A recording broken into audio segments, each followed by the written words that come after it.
Okay, so we all know Christmas, right? Presents, carols, maybe even some fruitcake. But have you ever wondered why? Like, why do we have a tree Yeah. and stockings? Why is there a jolly guy who sneaks down the chimney? It's a lot when you really think about it. It really is. It's like we see the surface, but underneath is this huge, just massive history. Yeah, exactly. And that's kind of what we're doing today. We're gonna go deep on all the origins of Christmas. We've got some really cool sources. I think it's gonna be pretty surprising, honestly. It's a lot more than just reindeer and presents and stuff. Yeah, I think people might be surprised to learn that Christmas actually predates Christianity.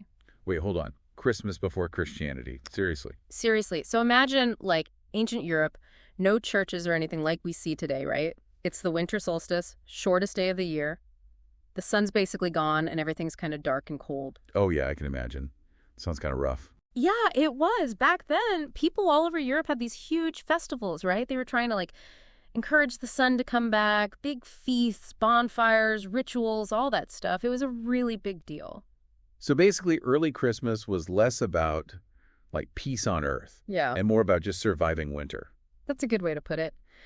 It was all about hope when things were really uncertain. And those ancient celebrations were kind of like the foundation for Christmas today.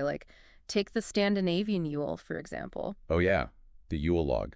Although I mostly think of it as that chocolate cake you eat at Christmas. Well, yeah, we've kind of modernized it, haven't we? But the original Yule was this huge festival. It lasted 12 days. They'd burn these giant logs to symbolize warmth and light coming back. They thought it would, protect them, bring good luck. Wow, so that's where the whole Yule log thing comes from. Yeah. That's cool. What about, what other kinds of celebrations did they have back then? Well, the Romans had Saturnalia. It was a whole week dedicated to Saturn, their god of agriculture. And get this, for a whole week, they'd completely flip their society upside down. Whoa, what do you mean? Masters had to serve their slaves, everyone exchanged gifts. They had this crazy huge feast that took over the whole city. It's like a week of just pure chaos. That's wild. I mean, I can see how some of that energy, I guess, made it into how we celebrate now. Mm-hmm. But how did it go from those crazy parties to, the Christmas we know today? Well, that's where things get really interesting. You see, when Christianity started to spread, the church had a problem. Yeah, I can imagine. Trying to get people to give up their traditions. That's got to be tough. Exactly. So instead of just banning those old festivals, they did something pretty clever. They basically combined them. They decided to make Christmas fall at the same time as all those winter solstice celebrations. They picked December 25th, even though no one knows for sure when Jesus was really born, because it was already when all those pagan festivals were happening. So they kind of put Christmas right on top of everything else. Yep. People could keep doing what they always did, but now it had this new Christian meaning. That's really smart. So we've got these ancient festivals, the church, and then what about Santa? Where does he fit into all of this? Santa Claus. His story starts a lot later in the 4th century with a real person, St. Nicholas. Wait a minute, Santa, flying reindeer and everything. He was a real person. I thought he was just, made up for the holidays. He was a real guy. St. Nicholas was a bishop, and he was famous for being super kind and generous, especially to kids.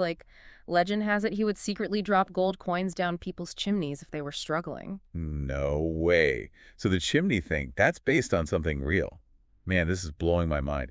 Everything about Christmas comes from somewhere else. Pretty much. That's how the whole Santa brings presents thing started. All those stories about St. Nicholas being so giving, they basically made him into the protector of children, the guy who brings the gifts. And that's basically the start of Santa Claus as we know him. Okay, so we went from pagan parties to the church getting involved to a real-life St. Nicholas. That's a lot. Yeah. But what about the Santa we know today? Red suit and all? How did that happen? Well, to get that part of the story, we have to jump ahead a few centuries, get ready for the Victorian era, and maybe a little bit of clever marketing. But that's a story for after a quick break. So the Victorians, right, they were all about progress, new inventions, new ideas. But they also, really loved tradition. And they went all in for Christmas. They gave it a whole new, vibe, I guess. Yeah. I always think of those pictures, families all gathered around the tree, everything's decorated and cozy. Exactly. That's them. Prince Albert, Queen Victoria's husband, he was German, and he brought the Christmas tree tradition over with him.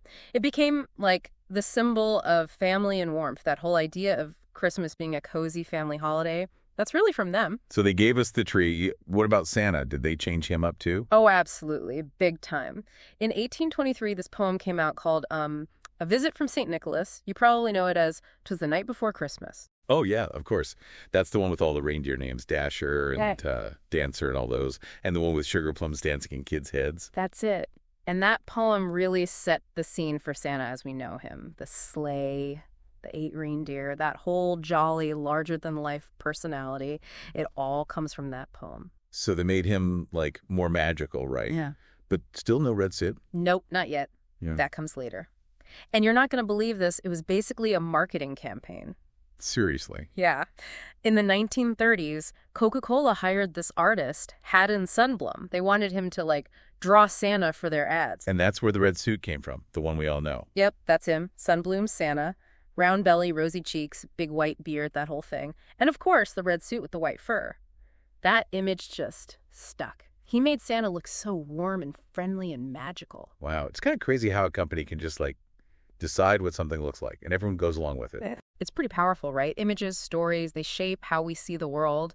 And I guess it shows that even traditions that seem super old, like Christmas, they're always changing.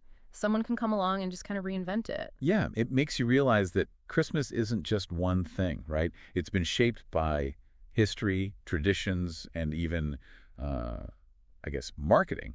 But it's still Christmas. Exactly. And it keeps changing. Different cultures, different parts of the world, they all celebrate in their own way. It's really a global thing now. Oh, yeah, that's true. It can't all be Christmas trees and Coca-Cola Santas, right? It's definitely not. People all over the world have their own special ways of celebrating. It's really amazing how each culture adds their own spin to it. Like what? Any interesting examples? Well, like in Japan, Christmas is more of a romantic thing, or like a commercial holiday, I guess. People go on dates, give each other presents, and get this, they eat KFC. KFC. On Christmas? I know, right? It sounds weird, but it's a big tradition there. Back in the 70s, KFC did this big marketing push in Japan, and it totally worked.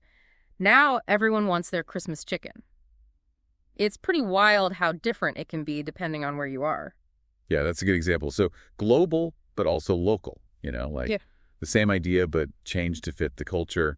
Any other traditions like that? In Iceland, they have these things called Yule lads. Instead of Santa, it's these 13, I guess you'd call them trolls.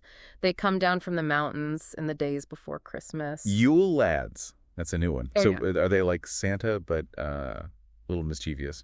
Kind of. They're known for playing pranks. They leave little gifts in kids' shoes, or sometimes rotten potatoes if they've been bad. It's a different take on the whole Santa brings gifts thing. It's crazy how different it all is. Even though it's all Christmas, Like it's all connected, but everyone has their own way of celebrating. It is. It's like this giant mix of all these different traditions, history, culture, everything, and it's all kind of woven together. It's pretty cool. It makes you think, right? Like, it's not just about the presents and the decorations. There's all this history, all these different ways of looking at it. But what does it all mean?